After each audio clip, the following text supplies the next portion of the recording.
Hello, friends. In today's episode, I'm speaking with Pete, and he's going to share his experience with adding a service provider into his gym. So, if you've been thinking about adding some sort of specialist, a nutritionist, a massage therapist, a physical therapist into your space and not sure how to make that decision, then today is the episode for you. Let's dive in.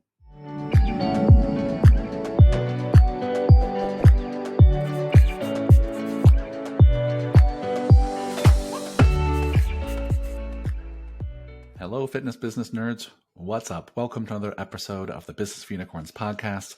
Today I'm here with Pete. Hello, my friend. Hey, Michael. Excited for a quick hitter episode. Yeah, we're going to do a quick one today. And specifically, what we want to talk about with y'all today is should you bring in some outside professionals to your gym? And so for sports performance, this can look like specific kinds of coaches. For, non-sports performance gyms, this could be like a massage therapist, a nutritionist, a physical therapist, some other external person who comes and works in your space. And so, first, Pete, I would just love to hear your thoughts about how do you decide who to pick and what kind of services you would even consider? I think the first box that you need to check is being polished with your primary offering. So it's kind of easy for people these days to map out their dream gym, and they're very clear about the complementary service offerings being there on day one. And that's great in theory, but I don't know that you ever hit your potential if you're spending all kinds of time in the early stages when you should be really fine-tuning what you're known for. So that's the answer, when. And to me, when is when you feel like your SOPs are in place, your user experience is locked in, and probably not your first year, if you ask me, unless you've signed a lease that's kind of compromised your ability to manage early stage growth without throwing a bunch of different alternative revenue streams in the mix. But if you really over committed in the in the square footage department and you need people to rent out some of your space in year one, I think you're right. That's the exception. But in the absence of that, 100%, you got to be good at your primary service offering before you bring in all these alternative services. So that's the when. How about the who? How do you decide what service and what professional? Yeah, I think what is more important than who during the brainstorming process? Like, what makes sense to put in your gym? I wrote a blog post back when blogs were a thing, and it was really just the impetus of, or I should say, what started it was I was at breakfast with my family down in Connecticut, visiting my in-laws, and across the street from this diner that we always ate at, there was a salon. And on the window of the salon, it had all the kind of salon things like, these are our hours. We do blow dries. I don't know, whatever the heck it says. But at the top of the window, it said, we rent bounce houses, with an exclamation point. And I remember being just so wonderfully fascinated by the salon that also rents bounce houses. And I didn't know if it was like, maybe they rented an old spot and they didn't scrape all that off the window, or they just owned it. They were like, you know what, we got a couple of these off the internet and that's our side hustle. But it was comical because who in the world would get their haircut at a place where you rent bounce houses? And obviously this is the extreme, but you need to ask yourself, that is this detracting from our credibility? So don't just sell anything and everything out of your space because someone was willing to cut you a rent check. So what? Well, it's got to be complementary. For us, that means it's pitching instruction. It's pitching and hitting in our Florida facility because we have the space for it. It's manual therapy. It's a physical therapy clinic. We are in the early stages of mapping out adding a registered dietitian on site who rents some space from us and becomes the person who delivers that service to our community. And so it's all things that complement the core that we talked about, that we were fine-tuning before we had any of these questions, because our objective is to make the place as sticky as possible. And from that made to stick concept, Chippendale Heath, basically we want to be as close to a one-stop shop as we can, so as to ensure that everybody wins. Yeah, well said, my friend. I think that's it. It's, if you know who your avatar is and you know what your primary service offering is that solves the primary pain points they have, then you can start to add professionals that help with all the things around that, the peripheral things that make it sticky. And that's great. And I think the ones that I think most gyms, if they're going to consider this at all, should probably consider is probably things like a massage therapist, a physical therapist, maybe a chiropractor, maybe a nutritionist. Right? These are things that are complementary. They don't necessarily compete for the thing that is your primary service, but they add value and they make your place someplace they're coming back to time and time again to work on themselves. Yeah. So then let's move more specifically to the who. So that was kind of the what and the kind of why. But like, then how do you choose who to pick? Because in many ways, this is like, the process is akin to hiring an employee. You want to really vet people and make sure they're going to be someone who's going to be a good tenant if they're renting space from you, or if they're working more in a more integrated way with your team. You really want to treat this like hiring an employee. So how do you think about the who part? Yeah, when we're working with practitioners, let's say outside of our pitching cage, so we'll talk the ones that apply universally for all of us, the manual therapists. We've had massage therapists, we've had chiropractors, we've had physical therapists, and all of them were vetted through a process of complementary training with our team, like come use our gym and experience our services in exchange for treating our team. So early on, I remember when Graston was all the rage.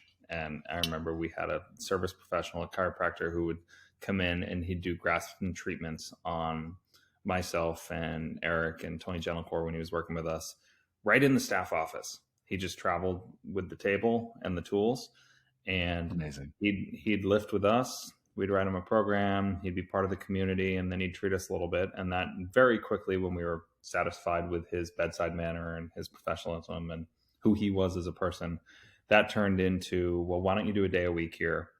We'll find the optimal time that makes the most sense, where we can just pack out your schedule with people who could use this in a cash-based format.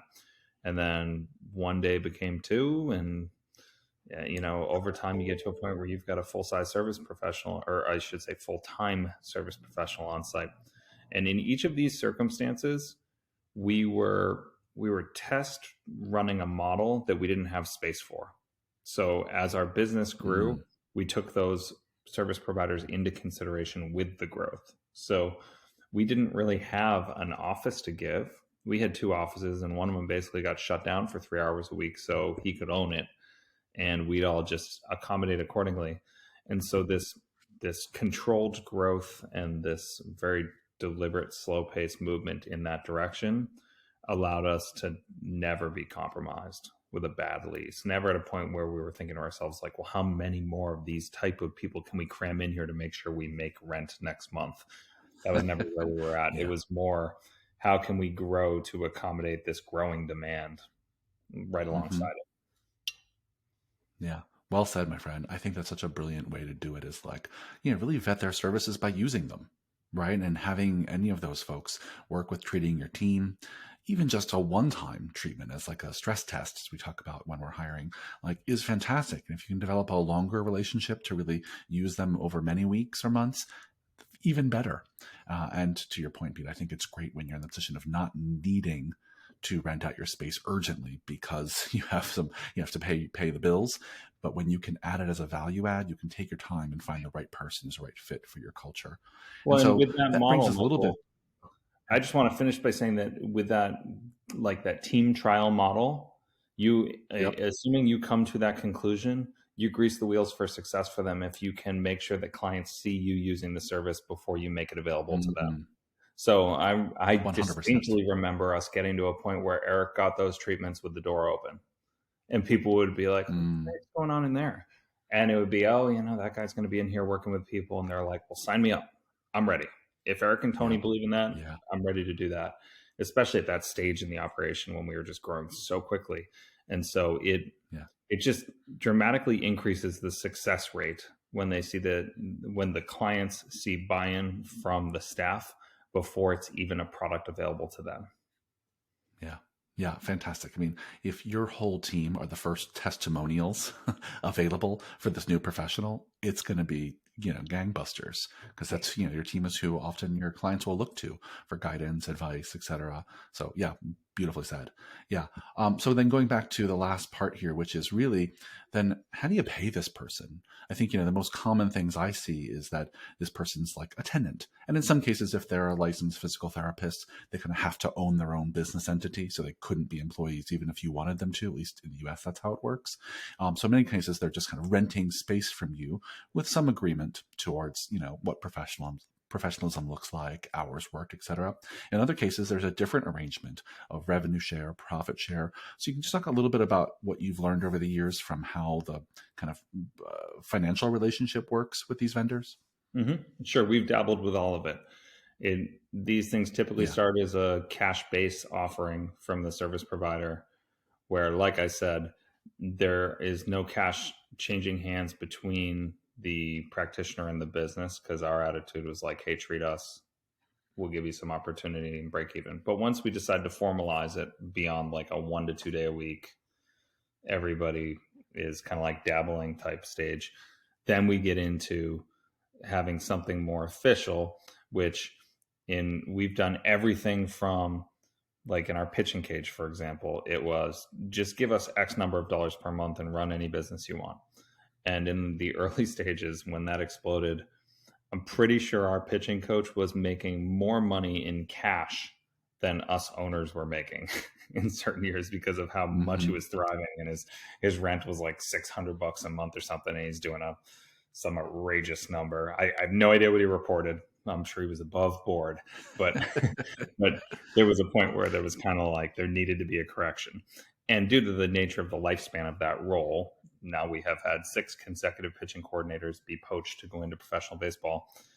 Each time we have a group, we've told ourselves we are going to course correct. We're going to we're going to make a market adjustment here, get this a little bit more business favorable, not like extorting from the people, but every single time someone has left, we said, hey, we're going to make an adjustment. And that went Mm-hmm. from iteration 1 to 2 was higher rent. Then from 2 to 3, it was a commission based, a split with the business. And then Mm-hmm. in a new recent iteration, it's a salary with a smaller commission percentage of sessions collected, which is more favorable for the operation, purely so I can pour all of that additional money back into facility upgrades. And so it's been a whole lot of trial and error. I think there's something worthy of sharing in there with our relationship we've had with our physical therapist, Andrew Millett. What we did with him right out of the gate, well, first we did the vetting. He trained with us. First, he paid us Mm-hmm.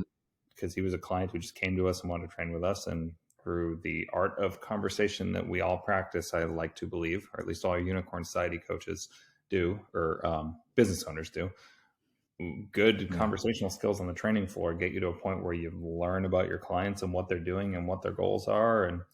And we always said to Andrew, hey, someday we're going to have a PT here, and it could be you if you're interested. And when he finally brought that to us, he was leaving a business that was reasonably close by. And he was like, look, I'm not going to violate the terms of my agreements with them. So I'm not bringing a ton of business. So I'm kind of coming here and betting on myself and starting at zero. And we gave him a bargain basement rent fixed for year 1. We just said, hey, year 1, I want to say we charged him like $700 a month or something. And he was doing cash based PT for, that's like 2.5 treatments or something with him. And we said, for year Yep. 1, we're not going to pay attention to anything that you collect. We just want to see you grow, grow, grow, grow, grow.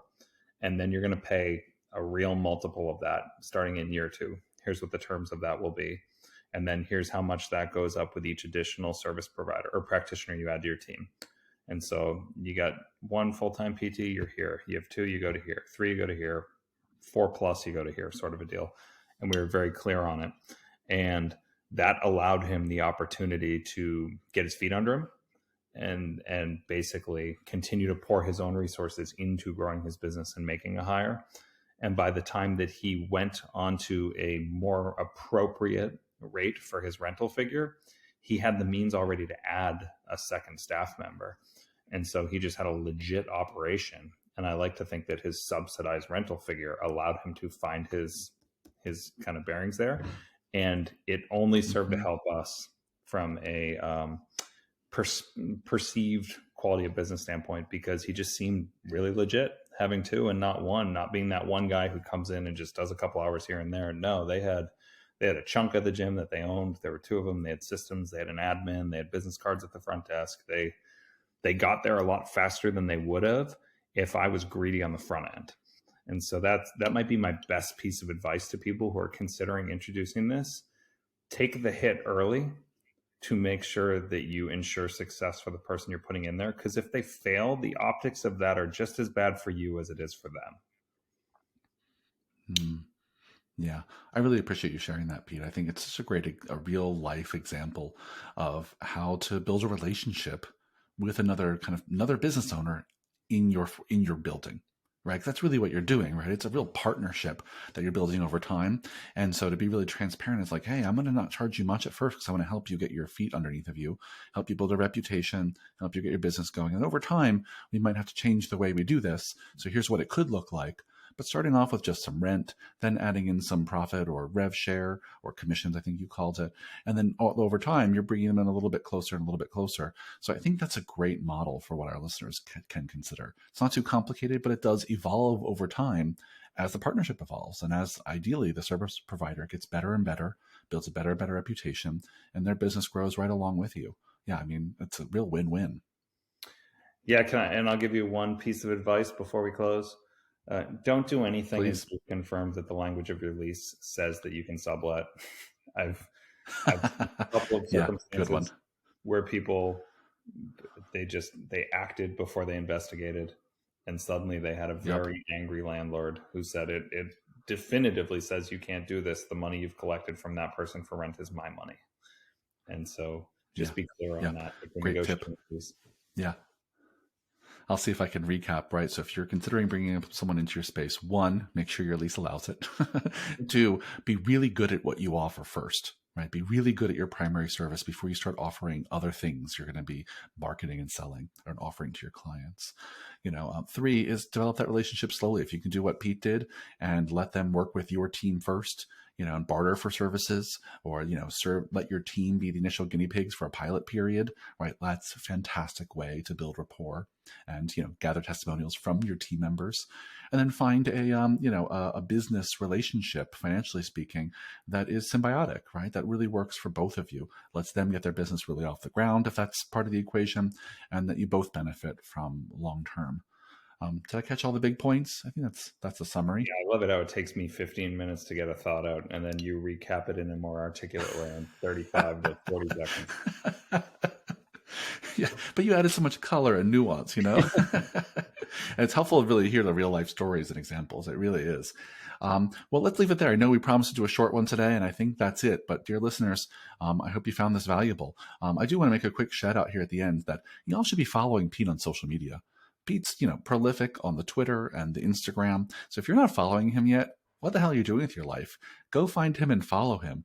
He's putting out great content just like this on a regular basis. And so go do that. And no matter where you listen to this podcast, leave us a great review, 5 stars. Everywhere you listen, it helps us find other listeners, gym owners just like you. Thanks for the great conversation today, Pete. I'll see you on the next one. Thank you, sir. I appreciate the plug.